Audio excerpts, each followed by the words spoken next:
Reese Witherspoon speaks out on mental health struggles, says she had hypnosis. But before we start, please take a moment to give this video a like, subscribe and hit the bell so you'll never miss these great stories. Reese Witherspoon has had a long and very successful career over the years. The actress and mother of two has been tackling a patriarchal environment ever since she was a young girl, but always gone her own way in order to succeed.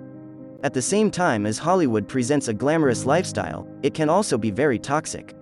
Now, Reese Witherspoon has spoken out on her mental health, saying that she's suffered from panic attacks and had hypnosis in order to get help.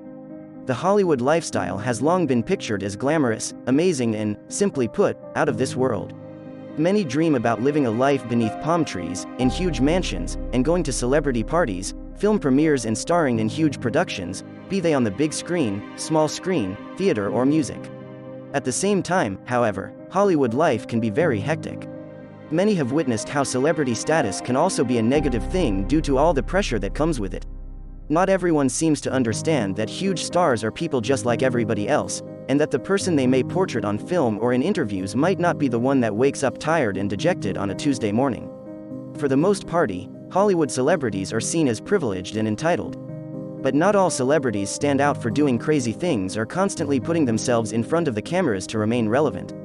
Take Reese Witherspoon, for example, who's been a huge actor in Hollywood for a long time. Even though she is a much celebrated, Academy Award-winning actress, Witherspoon has chosen to live a quiet family life. Her eldest daughter is all grown up now, and Reese tries to predominantly focus on philanthropic efforts for young girls. From the outside, it might seem like she has no troubles at all in life.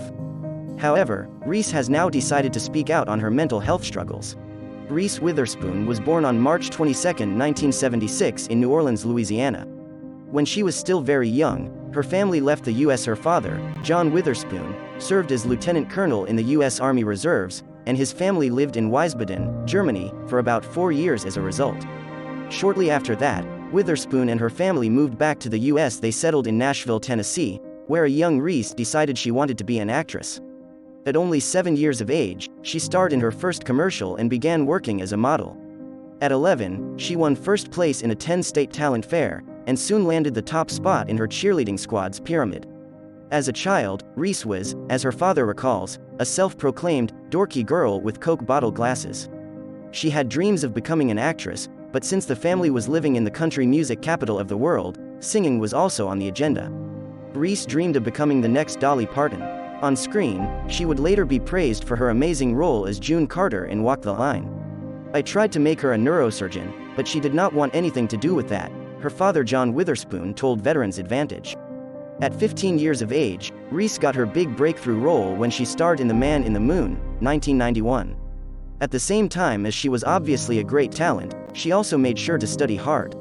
"I was the classic nerd who was reading books all the time and writing letters and notes," Reese Witherspoon told Cinema.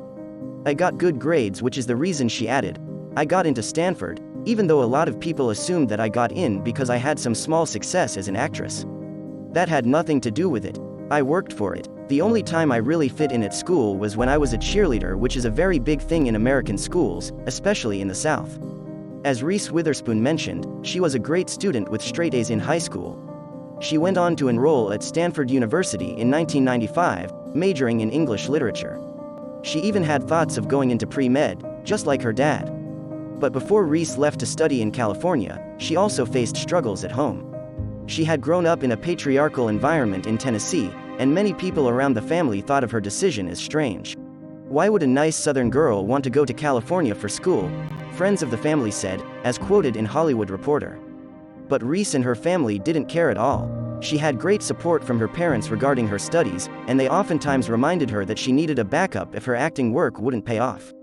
Today, of course, we know they had nothing to worry about. During her first year at Stanford, acting jobs came pouring in for Reese. By her sophomore year, Reese decided to drop out and focus all her time on her acting career. She moved to Los Angeles, where in 1998 she starred in the 3-time Academy-nominated film Pleasantville, alongside the likes of Don Knotts, William H. Macy and Joan Allen. The same year, Witherspoon also starred in Twilight alongside Paul Newman. Her successful career was heading straight for the top. Then, in 2001, Witherspoon had her big breakthrough role upon starring in the comedy Legally Blonde. The first film made a whopping $140 million worldwide. The sequel, released 2 years later, made another $125 million. All of a sudden, Reese Witherspoon had become America's sweetheart. Her portrayal of Elle Woods marked the turning point for her career. She went on to star as June Carter in the now classic Walk the Line, for which she received an Academy Award. In recent years, she's also starred in films including This Means War, Wild, and Water for Elephants. At the same time, she shifted her focus into producing, having worked with the film Gone Girl, as well as on several television series. The year before Witherspoon starred in Pleasantville and Twilight, she met first husband, Ryan Phillippe. The meeting occurred when the actress held her 21st birthday party. "I don't know what came over me, maybe the 7 Midori Sours, but I told Ryan, I think you're my birthday present," she said. He thought it was so flattering, and now that I think about it, how embarrassing. The couple got engaged a year later.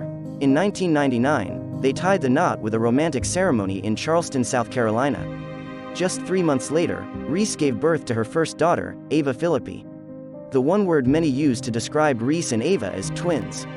The resemblance between them truly is amazing. 4 years after Ava, Reese and her partner welcomed their son, Deacon. In an interview with Jay Leno, Reese explained the story behind the name, Ava, and how she together with husband Ryan came up with it. "My daughter's name is Ava, like Ava Gardner, because to me she was the only woman who could break Sinatra. So the idea of that name to me is very classy and strong."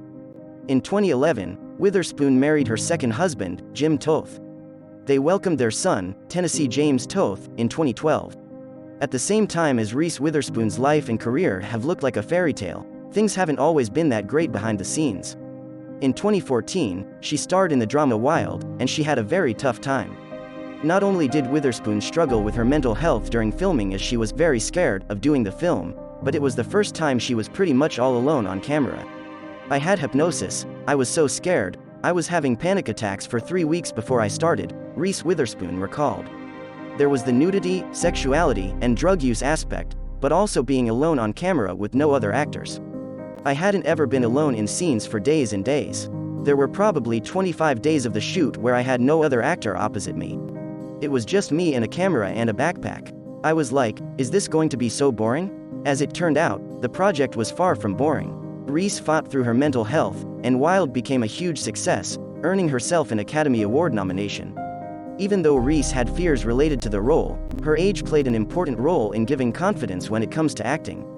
"I now know what I'm good at, and I know what I'm not good at," she told Interview magazine. "My passions have become more intensified as I've gotten older." Reese has long been considered one of Hollywood's best-paid actresses, but fame hasn't gone to her head. She's still seen as the friendly and family-oriented person who could be a person you might pass on the street. Maybe that's one of the main reasons why she's become so loved by people all around the world. The media, meanwhile, have portrayed her as the good girl of Hollywood, and to be fair, it's very true. It's also something that Witherspoon herself is happy about. "What if the media had decided I was something else? I would be in a totally different position," she told Time. "I want to say it's my decisions or the career choices I made, but it felt very arbitrary. And kind of shish tty.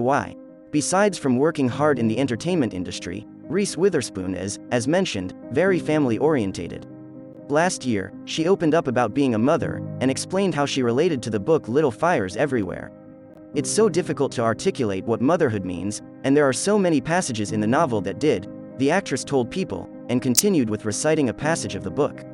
One passage was about training yourself to live on the smell of an apple alone, when what you really wanted was to devour it, to sink your teeth into it and consume it, seeds, core, and all. "It's such a vivid way to describe the loss of your children as they grow up," Witherspoon added. "My daughter was applying for college back then, so it hit me like an arrow in the heart." Reese Witherspoon sure is an amazing actress. She seems to be a wonderful mother with a great relationship with her children. We wish her all the best in the future.